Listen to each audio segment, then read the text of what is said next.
बिर्सन नसक्ने अथवा गाउँ समाजमा उहाँले भविष्यवाणी गरेर भएको केही हुन्छ नि त्यो चमत्कार भनौँ है अथवा उहाँले जो बताउनु भएको थियो त्यो चिज भएको त्यस्तो कुनै घटना छ हामीसँग प्रशस्त उदाहरणहरू छ जसमध्येमा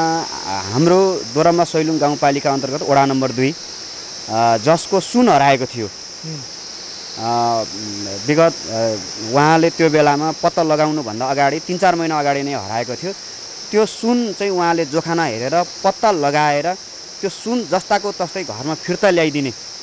सम्मको उहाँले पूजापाठ गरेर त्यो सुन चाहिँ पछि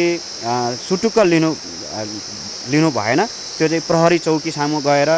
जनप्रतिनिधिको रोहबरमा प्रहरी चौकीको रोहबरमा कागज गरेर मैले चोरेको हो मैले लगेको हो र मैले गल्ती गरेँ यो चाहिँ म फिर्ता दिन्छु भनेर गल्ती स्वीकारेर फिर्ता गरिएको रेकर्डहरू हामीसँग छ यहाँहरूले दोरम्बा सैलुङ